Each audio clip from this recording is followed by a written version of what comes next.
Terremotos, lições vindas do México. É um prazer enorme para o canal Terremoto Veloso entrevistar hoje o sismólogo mexicano, Dr. Gerardo Suárez. Buenos días. Buenos Gerardo. días, ¿Cómo estás? mi querido Bien. amigo. Bien, gracias. Entonces, para quien no me conoce, el doctor Gerardo Suárez es investigador emérito de la Universidad Nacional Autónoma de México, que es el título máximo en la carrera académica. Ser investigador emérito da UNAM é alcançar a maior distinção acadêmica concedida pela instituição. E quando falo em UNAM, Universidade do México, eu tenho bons recuerdos, porque acá estudei muitos anos atrás, sacando minha maestria. Em grupo resolvendo o problema matemático e agora estudando sozinho. Levantamento geofísico bem próximo do vulcão Popocatépetl. E depois estreitamos mais nossas relações quando trabalhamos juntos em Viena. E Gerardo era o encarregado de estabelecer o sistema internacional de monitoramento com centenas de estações por el mundo. O sistema usa 4 diferentes tecnologias para vigiar a Terra sólida, os oceanos e a atmosfera, totalizando 321 estações. Fizemos um trabalho bom, não é, Gerardo? Claro que sí. E esse sistema está funcionando hoje, ok? E traz muitas informações para todo mundo. E agora, falando de temblores, Gerardo, México é um país onde existe uma atividade sísmica muito intensa. Que se concentra na costa do Pacífico e na região centro-sul, resultado da interação de 5 placas tectônicas. Se os temblores nos causam problema, destroem, saca a vida de pessoas, eles também nos trazem ensinamento. Okay? E eu creio que vocês têm um temblor que é um marco na história mexicana, tanto do ponto de vista sismológico como também social. Você poderia falar um pouco sobre esse temblor de 19 de setembro de 1985? Sí. Por que um temblor tão distante da capital mexicana trouxe tantos problemas? Mesmo sendo forte, não é comum que um terremoto tão distante produza tamanha destruição. Veremos explicações para o sucedido. Bueno, yo también debo decir que para mí es un enorme gusto estar en el canal de Terremotos Veloso y estar con mi queridísimo amigo con quien compartí tantas experiencias, como él dice bien. Sim, viajamos pelo mundo e em diferentes transportes, como esse para a Antártica. Y debo decir algo, voy a tomar unos segundos para decir que Alberto era responsable de una tecnología que se llama infrasonido, que justamente como el nombre lo dice, está diseñada para registrar ondas por debajo del umbral del oído humano, producidas por potenciales pruebas nucleares, que no existía prácticamente. Y fue responsabilidad de Alberto como jefe de ese grupo el desarrollar esa tecnología en los primeros años que estuvimos juntos. Foi um enorme desafio para todos nós implantar esse sistema praticamente do zero, e cada estação que surgia era uma etapa vitoriosa. Y hablando ya concretamente sobre esto, el problema es que la Ciudad de México, sobre todo donde nos encontramos hoy, esta plática la estamos teniendo en el centro de la Ciudad de México, era un lago. Os antigos lagos agora estão sepultados por milhares de construções e milhões de pessoas. Era un antiguo lago que después de la conquista se decidió, los españoles decidieron que la capital de la Nueva España debería estar aquí, donde estaba la capital azteca, que se llamaba Tenochtitlan, que era el centro de poder en esta parte de Mesoamérica, que abarcaba prácticamente desde los Estados Unidos hasta América del Sur. Y los españoles, y si tomaron esa decisión, tenían que construir una nueva ciudad y decidieron secar el lago. A capital asteca nasceu e cresceu acima de lagos, posteriormente drenados, dando lugar à atual Cidade do México. Entonces, la Ciudad de México, el centro de la Ciudad de México y la parte más oriental, está construida sobre estas arcillas, que son suelos que tienen más agua que material sólido. Y es como quien pone una jarra de agua en una mesa. Si yo le pego a la mesa yo no la veo vibrar, porque está vibrando un poco, pero veo el agua que se mueve. A ocupação do lago exigiu o seu preço, pois as construções se assentaram em terrenos argilosos, saturados de água, frágeis e instáveis. Y eso es lo que sucedió en México, que un sismo tan distante, a más de 350 kilómetros en la costa, las ondas sísmicas cuando llegaron a la ciudad amplificaron la señal en estos sedimentos suaves de un antiguo lago, era como lodo, y causaron daños en un cierto grupo de edificios, particularmente, como les digo, en el centro de la ciudad. En las zonas aledañas, que están construidas sobre las montañas que rodeaban este valle donde estaba el lago, prácticamente no sufrieron daño. No centro da cidade, as ondas sísmicas amplificaram e os edifícios balançaram intensamente, e alguns entraram em ressonância. Danos materiais expressivos e enorme número de vítimas. Pero fue, como comentaba Alberto hace poco, un parteaguas en la vida del país, porque nos enseñó que el código de construcción no era suficiente. Se tuvo que modificar y se ha ido modificando año tras año prácticamente. Cada vez que entendemos mejor el comportamiento del suelo, pero además fue un cambio social y político en la vida de México, que en ese momento fue, creo yo, muy, muy positivo.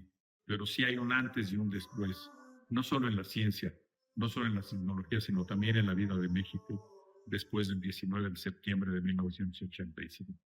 Esse terremoto aprimorou a sismologia e engenharia e produziu mudanças sociais e políticas na vida mexicana. Gerardo, sobre o que você falou, tem duas curiosidades. Uma é que, um ano depois desse temblor, eu vim aqui, certo, numa reunião, e visitei os edifícios, alguns dos edifícios destruídos, e vi alguns tipos de problemas. Por exemplo, na concretária, eles teriam feixes enormes para ahorrar, para economizar o cimento. Então, as construções não eram buenas, ¿no? Pero hoy, caminando por la ciudad, es fantástico mirar los rascacielos que ustedes têm por acá, que é um desafio contra o temblor. Então, a engenharia mexicana desenvolveu muito. E a outra curiosidade é o seguinte: há 14 dias que ocorreu um temblor em Chile, 6.9, em norte, em Atacama, e balançou, fez vibrar na cidade de São Paulo. Sim. Então, es que fue profundo, fue un sismo profundo. 100 kilómetros. Sí. Pero é algo que não é tão difícil de ocorrer em Brasil, com os sismos maiores de Los Angeles, porque São Paulo está dentro de uma cuenca sedimentar. Então, as olas largas não fazem os edifícios mais altos balançados. Então, vocês não vão fazer também esse sismo a 350 quilômetros, mais ou menos, não? Porque está destruindo lá, e nós outros, nossos vecinos, nos mandam temblores e temos que sentir isso em São Paulo. É uma curiosidade. Terremoto no norte do Chile, magnitude 6.9, é sentido em São Paulo e outras cidades brasileiras. Pero aquí también lo que pasa en las arcillas son estos sedimentos sobresaturados de agua que son el lecho del antiguo lago, es que hace que no solo vibre fuertemente, sino que duran muchísimo. Por ejemplo, aquí hay lugares en el oriente de la ciudad, a unos cuantos kilómetros de donde estamos, el temblor, digamos, las oscilaciones más fuertes duraron 4 minutos. Entonces, durante 4 minutos los edificios sufrieron estas solicitaciones, aunque también debo decir, y es cierto, dos cosas. El código de construcción no contemplaba estas larguísimas oscilaciones y de tan alta aceleración, pero también no había una vigilancia como la hay hoy sobre la calidad de las construcciones.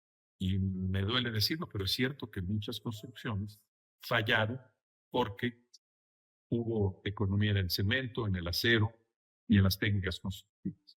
Tristemente por ahí. Uma outra coisa que quero salientar, uma coisa que quero apresentar aqui, foi o avanço que vocês fizeram em conseguir estabelecer pela primeira vez no mundo, certo? Esse sistema de alerta temprano é uma coisa que há de parabenizar os americanos, porque foram os primeiros que fizeram o sistema dele. E isso tem algo como 30 anos. Né? Casi 40. O sistema de alerta sísmico mexicano, o primeiro operacional no mundo, já funciona há décadas. Quase 40 anos. E você pode dizer, né, que as redes funcionam muito bem, claro, outras vezes lhe agarram com surpresa. Por exemplo, esse temblor de 2017, que curiosamente foi em algum dia do antigo temblor, né? Me parece una maldición.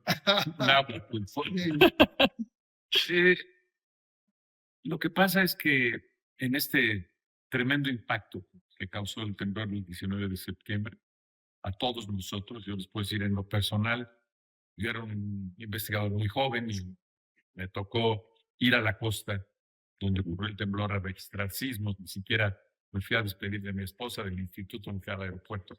Y cuando regresé, una semana después, pues veíamos en la televisión, cuando regresó la televisión, porque el sismo cortó la televisión, cortó los teléfonos, todo, porque se cayeron los edificios. Me vine a caminar y una de las cosas que me impactó enormemente, me hizo llorar, fue una escuela secundaria muy cerca de aquí también, en la zona del lago, que mató cerca de 300 niños en una escuela secundaria. Uma das escolas secundárias destruída pelo terremoto de setembro de 1985. Y más o menos 2, 3 semanas después del sismo hubo una reunión de en aquella época, los ingenieros más distinguidos de este país, y Emilio Rosenbluth, que es, creo yo, uno de los grandes ingenieros sísmicos, dijo, bueno, nos preguntó a 2 de nosotros, a Cristina y a mí, un colega mío, sismólogo, dice, bueno, ¿qué no pueden ustedes registrar los sismos en la costa? Y lanzar una alarma si los sismos tardan en llegar como 60, 70 segundos, que es más o menos lo que tardas, de la costa, ¿no pueden ustedes registrarlo, diseñar un sistema que lo registre? Se lanza una alerta y entonces podemos desalojar escuelas, que fue el gran dolor que muchas escuelas cayeron. A semente para a criação do sistema de alerta nasceu da proposição do Dr. Emílio Rosenbluth a 2 jovens sismólogos logo após o sismo de 1985. Y entonces se formó una asociación civil, que es la que hasta hoy día maneja la alerta sísmica. Yo, la verdad, tengo el honor de colaborar con ellos desde el punto de vista de asesoría técnica, pero ellos construyeron un sistema enteramente mexicano, los instrumentos mexicanos, el software es de ellos, de un grupo de ingenieros en aquella época joven, ahora ya no estamos tan jóvenes, y que funciona, francamente funciona muy, muy bien. Funciona muy bien, y yo le digo que es binario porque simplemente dice, ¿hay sismo o no hay sismo? O êxito do sistema de alarme está na velocidade, pois o sinal de rádio é mais rápido do que as ondas sísmicas. Avisar com segundos de antecedência pode salvar vidas. En Estados Unidos, por ejemplo, hay un sistema igual, hoy día similar, que se llama Shake Alert, que a diferencia de nosotros tenemos 100 aparatos registrando, ellos tienen como 5,000, pero ellos lo hicieron mucho más sofisticado y han tenido muchos problemas porque quieren predecir la intensidad del movimiento en diferentes lugares. Eso hay que hacerlo así en 4 o 5 segundos. Y aquí no. Además es muy complicado porque como se siente aquí donde estamos, a como se siente en las montañas aquí es muy diferente. Entonces, este sistema dice, ¿hay sismo o no hay sismo? Y la verdad ha sido muy exitoso. Ha tenido 2 fallas desde hace casi 40 años que opera, en donde ha emitido una alerta y no ha habido sismo. La primera fue un problema de un operador y previo a un simulacro, y el otro fue en los inicios, que el software no estaba muy perfecto. Pero brevemente respondiendo a tu pregunta, el 19 de septiembre del 2017, también el 19 de septiembre, hubo un temblor, pero no en la costa de México. Es otro tipo de temblores que hay en México, similar al de Antofagasta que mencionabas, que son más profundos y ocurrió muy cerca de la ciudad, en un lugar en donde hay los instrumentos no están tan densamente distribuidos, pero además la distancia de donde ocurrió el temblor a la Ciudad de México son de apenas 80 kilómetros. Entonces, y además es profundo. Entonces, el momento en que llegó a los instrumentos que lo hacen automáticamente, toman la decisión de lanzar una alerta, ya las ondas sísmicas estaban llegando a la Ciudad de México. Esse terremoto foi tão próximo da cidade que não houve tempo hábil para emitir o alerta. Y ese problema que todo el mundo tenemos que entender, las alertas sísmicas funcionan para ciertos tipos de sismos. Es ideal la condición de la Ciudad de México para sismos lejanos. Sus celos pobres la hacen ideal para una alerta sísmica, pero para sismos cercanos, ni aquí ni en ningún lado funciona. Y ese es el problema, por ejemplo, que tienen en California y en Alaska y en Washington y en Oregon, donde hay este sistema de alertamiento, que los sismos están ahí por debajo, y los turcos que también están empezando hay varios países que hoy día tienen sistemas de alertamiento. Pero eso es una limitación que tiene, que tenemos que entenderla y aceptarla. Esse sistema vem provando sua eficiência para terremotos com epicentros distantes. Bom, já estamos próximos de encerrar a nossa conversa, que foi muito agradável, repleta de informações importantes. E, ao final, Heraldo, eu queria lhe perguntar se você teria alguma mensagem, algum pensamento que poderia enviar a los sismólogos jovens, tanto os mexicanos como brasileiros, certo? Baseado em sua experiência, o que a sismologia deve esperar para os próximos anos com as novas tecnologias que estão chegando? Bueno, creo que afortunadamente hay jóvenes que han decidido dedicarse a esta disciplina y creo que tienen que tener claro que es un fenómeno muy complejo, mucho más complejo, debo decir, del que pensábamos que era cuando yo empecé a estudiar la maestría, que soñábamos que vamos a poder predecir sismos con la experiencia de los chinos, que fue falsa, y que es un fenómeno muy complejo, y es un fenómeno que además tiene muchas connotaciones sociales, porque no es un fenómeno astronómico que sucede allá, sino que cuando hay un sismo en nuestros países, y Brasil, como tú sabes, y mucha gente debe saber, y gracias a lo que tú has estado haciendo, es un país que no tiene tanta actividad sísmica, pero no es exento de tener sismos.